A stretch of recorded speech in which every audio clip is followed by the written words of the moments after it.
Mission कराया है आज जी। बस शुरुआत है जी जी।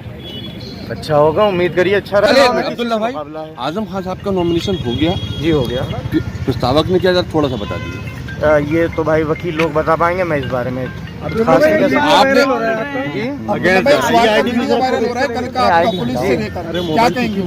चार आदमी कोविड प्रोटोकॉल को फॉलो करके अगर चल रहे हैं तो उस पे भी पुलिस को आपत्ति है।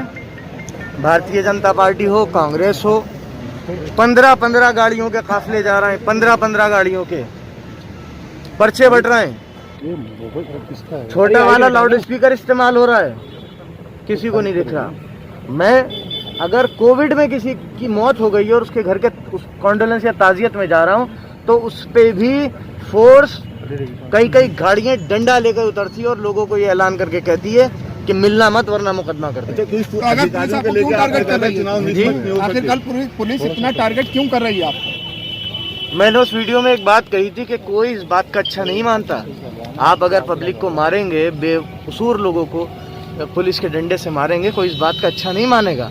और अगर प्रशासन ये सोचता है कि ये करके वो भाजपा की मदद कर रहे हैं तो ये उनकी गलतफहमी है। इसका जवाब उन्हें 10 मार्च को मिलेगा। आपने कुछ अधिकारियों के मौजूद होते हुए चुनाव निष्पक्ष नहीं होने का बात कहा है तो जी मैंने कहा है, मैं आज भी कह रहा हूँ कि जिस वक्त तक इस मंडल के कमिश्नर मौजूद हैं यहाँ निष्पक्ष चुनाव नहीं हो सकता। सर इधर देखिए, निष्पक्ष चुनाव नहीं हो सकता।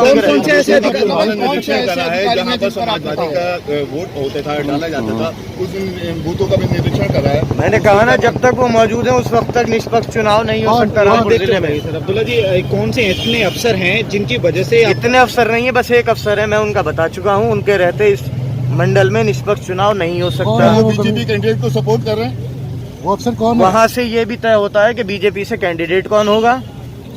एक घंटा और आधे घंटे इस बात का फोन पे डिस्कशन होता है कि तुम चुनाव कैसे लड़ो। उनके कॉल रिकॉर्ड दिखवा लिए जाए उन लोगों के। आप इन सब चीजों को लेकर आयोग को शिकायत करेंगे? जी मैं कर भी चुका हूँ और आगे भी करूंगा। और आपके माध्यम से मैं अभी भी चुनाव आयोग से अपील करता हूँ कि दो चीजें। एक कि आप कहते हैं कि निष्पक्ष चुनाव होना चाहिए। अगर निष्पक्ष चुनाव होना चाहिए, जो अधिकारी यहाँ पर 2 चुनाव पहले से करा चुके हैं और उन 2 चुनाव में उन्होंने जो किया वो पूरे देश ने देखा, कोई बात छुपी हुई नहीं है। पूरे जिले को भैंस चोरी और बकरी चोरी के मुकदमों में मुलजिम बनाया गया। अगर ऐसे अधिकारियों को रहते चुनाव होगा तो मेरे ख्याल से चुनाव में निष्पक्षता नहीं आ पाएगी। दूसरी बात, एक सेकंड रुक दीजिए, 1 सेकंड रुक जाइए। दूसरी बात, हम एक तरफ ये कहते हैं कि ज्यादा से ज्यादा वोट पड़े, लेकिन रामपुर में इस बात की पूरी कोशिश है कि वोट पोल ना होने दिया जाए। चाहे वो लोगों के झूठे चालान बनवाए जा रहे हो, रेड कार्ड बनवाए जा रहे हो, या बेगुनाह लोगों पर गुंडा एक्ट लगाकर जिला बदल किया जा रहा हो, ये चलन है। और मैं चुनाव आयोग से इस बात की दरख्वास्त करूंगा कि वो रामपुर के मामलों पर संज्ञान ले, ऐसे अधिकारियों को यहाँ से मंडल से हटाए।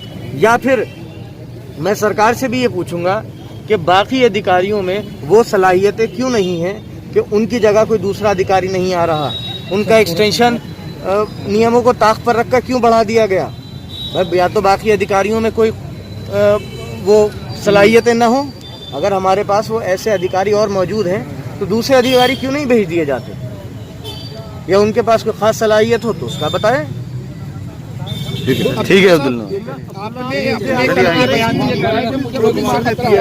अरे यूपी में जिस तरीके से पुलिस बेलगाम है, तो मेरे जिस तरीके से यार मेरे भाई से हजरतगंज जैसी जगह में मार दिया गया, जिस तरीके से मेरे पूरे परिवार के ऊपर मुकदमे लगाए गए, ये किससे छुपा है, किसने किया?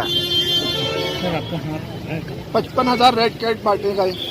मैं कह तो रहा हूँ कि अगर लोगों को डराना है और उनका कि वो मतदान करने ना निकले, तो फिर मेरे ख्याल से वो जो हम कहते हैं कि लोग ज्यादा से ज्यादा वोट डालने निकले, लेकिन वो दूसरी तरफ जागरूक भी कर रहे हैं कि ज्यादा से ज्यादा आप वोट डालिए। देखिए, जागरूक करना और एक चीज रिटर्न में किसी को देकर डराना बहुत फर्क की बात है।